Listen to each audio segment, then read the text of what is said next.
Assalamualaikum warahmatullahi wabarakatuh. Akkam jirtu hordoftoota fi kabajamtoota keenya. Bakka jiraattan bakka isin jirtan hundi nageenya jiraata. Jirtu fayyaa keessanii caaltu maalluu qabattee dhufte jechuun keessanii da'u har'ama waa'ee gadda kootiin isiniif qabadhee dhufe. Waa'ee imaanii fi hajjii. Imaanii fi hajjiitti dhugaa rabbii ani baay'ee naarsanii jiranii baay'ee lapheen kosaanitti qabamee jira. Otoo nan deemee baati tokko hin gahin, otoo nan deemee ji'a tokko hin gahin hajjii fi imaan wal fuudhuun isaanii ani baay'ee dhugaa rabbii onnee koo na cabseera, baay'ee laphee koo na cabseera, baay'ee isaanitti gaddee jira. Hajjiin illee akkas godhu imaan akkas gootiin natti hin fakkaanneeyyuu imaan baay'ee naarsitee jirti. Hajjiin illee duruu hojii isaa bare waan ta'eef imaan obboleetti kootitti ishii ilaala waan ta'eef imaan akkas kootiin natti hin fakkaanne hordoftootaaf kabajamtoota kiyya. Imaan baay'ee laphee koo na cabsitee jirti. Otollee waan akkasii goote ta'e otuma baatii 2-3 eeggattee akkas goote homaa waan tokko na naarsu tureeyyuu amma baay'ee imaanitti qabamee imaanitti haaree jira. Baay'istee naarsitee jirti imaan dhugaa waaqa. Anillee garuu rabbi isaaniif haa baasuyyuu hajjiin kan hundina jibbanatti fakkaatu hordoftootaaf kabajamtoota kiyya. Ani hojiidhuma jibbanatti fakkaata malee kan hundina jibbanatti fakkaatu. Hajjiin akkuma isa jaaladhutti na jaalata natti fakkaata. Amma garuu isa argee jira. Warroonni dubaraan immoo goddanyaa keessanis yoo ta'e obboleetti keessanis yoo taate an dhugaa waaqa kanaan booda obboleetti koo sin amanu. Egaa imaan immoo obboleetti koo sin amanu jechuudha. Imaan baay'ee laphee koo na cabsite dhugaa rabbi baay'ee akkan jedhee isinitti himuun qabu hordoftootaa fi kabajamtoota kiyya. Hajjiis dhugaa rabbi ani waan kana hundumaa na jibbu natti hin fakkaatu. Waan kana inni durumaa ana biraa deeme jechuutti isa dhibeeyyuu dhugaa waan akkasii natti fakkaatama garuu hajjiin kan hundi na jibbu natti hin fakkaatne hordoftootaa fi kabajamtoota kiyya. Amman isa arge hajjii ani garuu baay'een isa jaaladha hajji baay'een isa kabajaayu. Inni garuu ijaan dhuguma isaatiin nan jaalatu yeroo. Assalaamu alaikum warahmatullahi wabarakatuh. Jirtu fayyaa keessanii haga jiraatan akka jirtan hundi nageenyi isinii haa baay'atu nageenyi ta'aa jiraatu. Har'ammoo waan ajaa'ibaa tokko isinii qabadhee dhufee jira. Waan ajaa'ibaa kunis maali yoo jettanii waan tokko isin daawwachiisuu fi ofii kootii bichaan daawwadhi jedheetanii isinis akka daawwattaniif isinii kaffeeraa jira. Innis maali yoo jettan kunoo fincaa'aa warra Amboo taatan hin beektu katamaa Amboo keessatti fincaa'aa oofsee. Kunoo har'ammoo fincaa'aa oofsee isin daawwachiisaa jira.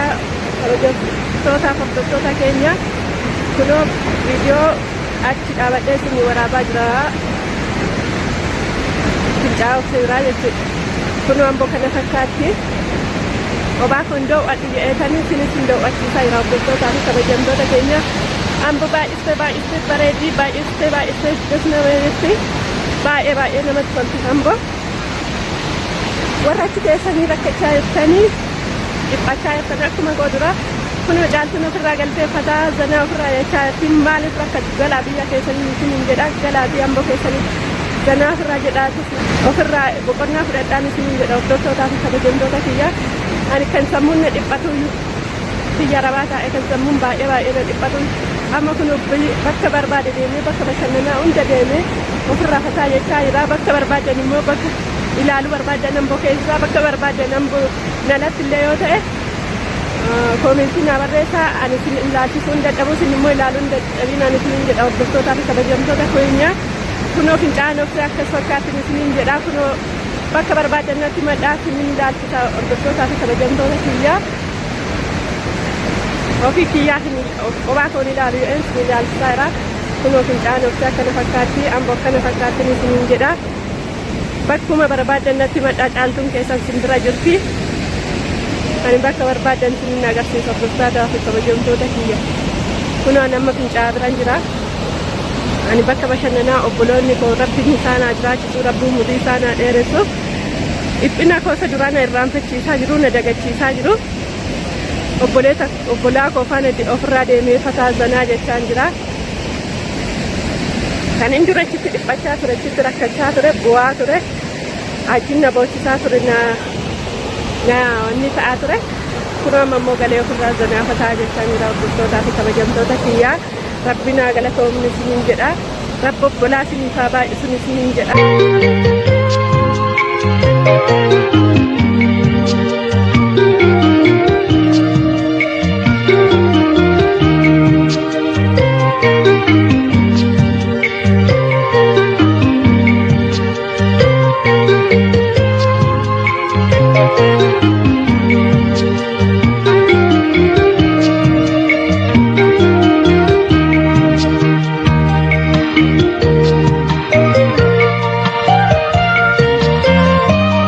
Thank you.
Assalamu alaikum warahmatullahi wabarakatuh. Hordoftoota fi kabajamtoota keenya jirtu bakka jiraattan bakka isin jirtan hunda nageenyaa jiraata.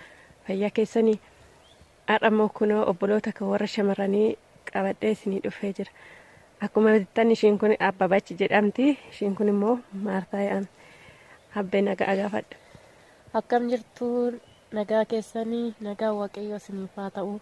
Kunoo caaltuu biyya ishii galtee amma immoo bashannansiisaa jirra biyya keenyatti. Anis kunoo biyya ormaa deebi'een kunoo biyya keenya keessa bakka bashannanaa jirra caaltuu faana. Isinis immoo akkuma keenya immoo galaatii biyya keessanitti bashannanaa isiniin jenna. Gara caaltuutti isin dabarseera. Maartaa nagaa gaafadha. Akkam jirtu kabajamtoota hordoftoota keenya nagaa waaqayyo isiniif haa ta'u. Kunoo maqaan koo Maartaa jedhama. Obboleettii koo caaltuu faana bakka bashannanaa deemnee kunoo sammuu keenya bohaarsaa jirra. Isinis biyya keessan galaatii akkanuma obboloota keessan faana sammuu keessan bohaarsaa, maatii keessan faana sammuu keessan bohaarsaa, nagaa waaqayyo isin faana haa ta'u jedha. Hordoftootaa fi kabajamtoota kiyyaa galatoomanii ulfaatanii obbolaan koo kunoo akkasitti fataa zanaa na gochaa jiru. Kunoo sammuu koo na bohaarsaa jiru. Hordoftoota kiyyaa obboloota koo baay'iseen galateeffadha. Kunoo bakka garaagaraa bakka daawwattan garaagaraa deemnee ofirraa bashannanaa jirra. Sammuu keenya fataa gochaa jirra.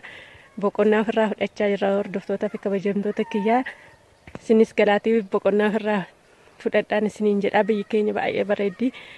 Baay'ee sirriitti namatti toltin isiniin jedha. Hordoftoota fi kabajamtoota kiyyaa kunoo akkas fakkaatti Itoophiyaan. Kunoo baay'ee das nama jettu hordoftootaa fi kabajamtoota kiyyaa. Kunoo obboloota koo warra dubaraa faanan baay'ee boqonnaa fudhachaa jira.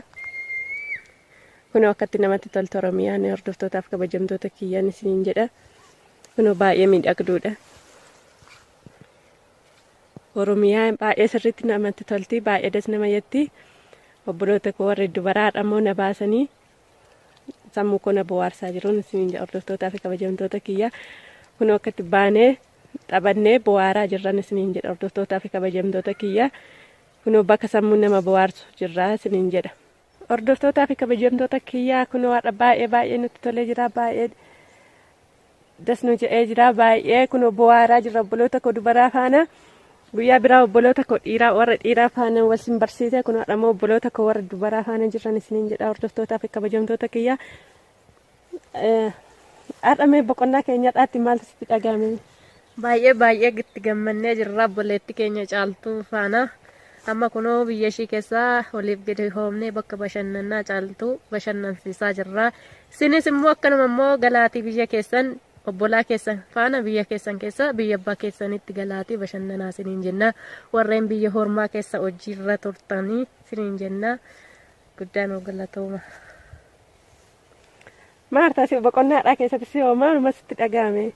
Baay'ee biyya ormaatti deebiteen faana bashannanuu keetti baay'ee sitti gammanna. Akkasumas obboloonni biyya ormaatti hafanii jiran galanii biyya isaaniitti galanii obboloota qabanii fi maatii qaban faana sammuu isaanii haa bohaarsan jenna.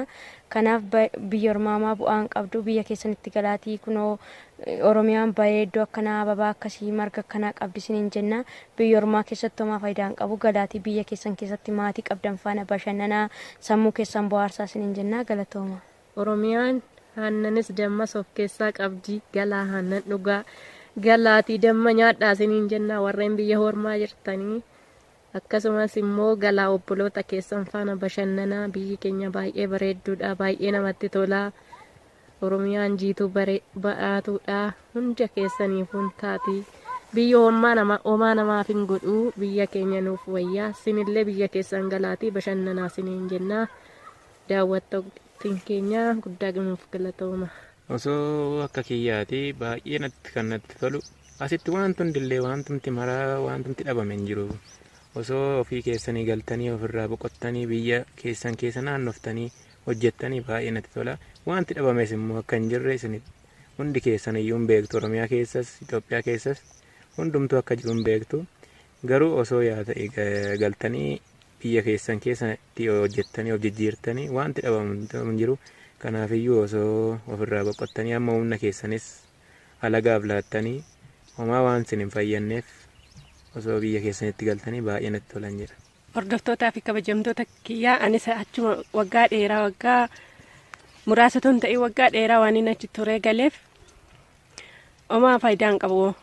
Biyya Arabaa waan tokko faayidaa waan hin qabneef biyyuma keenya faayidaa qaba waan ta'eef otoo biyya keenyatti gallee hojjenneen isiniin jedha hordoftootaa fi kabajamtoota kiyyaa. Ani dhugaa Rabbii akkuma dura sinna gorsaa turtan ani immoo amma deebi'een isin gorsaa. Dhugaa Waaqaa ilaalame waan tumti kun biyyi keenya tuma nyaatiin nama quubsiti. Kanaafuu otoo biyya keessanitti galtan isiniin jedha. Ani gaabbii guddaatu natti dhaga'amee jira hordoftootaa fi kabajamtoota kiyyaa. Kanin biyya Arabaa dura iyyuu taa'ee ture waggaa amma kana umurii koo achitti gubaa ture. Baay'ee na gaddisiisa hordoftootaa fi kabajamtoota kiyyaa. Otoo waan hin deebisu ta'eeti otoo waan deebisaniiti anatu deebisaayyuu amma gaabbii baay'eetu natti dhaga'ama. Kanaafuu galaa biyya keessanii isiniin jedha. Otoo isin galtanii baay'ee natti tola baay'ee natti tolaa kunoo Oromiyaa waan hunda qabdi. Baay'ee das nama jettee Oromiyaan magariisa. Kunoo midhaanis faca'ee jira hundumtuu jira. Baay'ee namatti tola waan ta'eef otoo ofirraa galtanii isiniin jedha hordoftootaaf kabajamtoota kiyya. Biyya ormaa gabbisteen nama qalatti akkuma jedhani biyya ormaa homaa faayidaa nuuf hin qabdu waan tokko faayidaa nuuf hin qabdu waan ta'eef otoo biyya keessanitti galtanii baay'ee dasna jedha baay'ee natti tola. Kanaaf hordoftootaa fi kabajamtoota kiyyaa galaa ofirra isiniin jedha. Yoo viidiyoon kun isinitti tole share like subscribe gochuu hin dagatinaa isiniin jedha hordoftootaa fi kabajamtoota kiyya.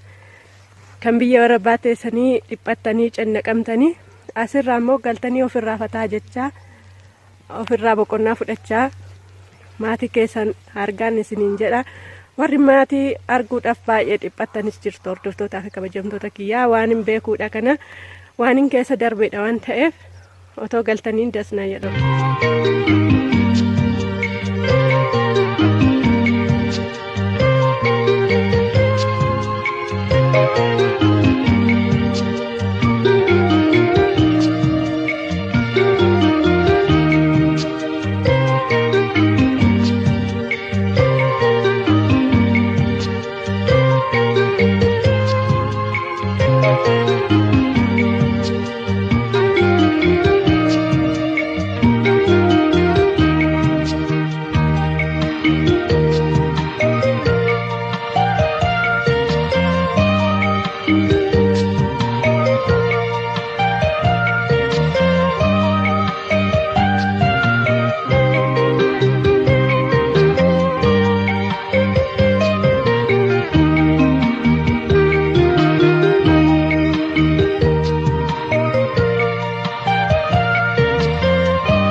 Viidiyoon kun yoo isinitti tole sheer laayik gochuu hin dagatiin ani isiniin jedhaa galatoo waan nu hordofaniif galatooma ulfaadhaa kabajamaa.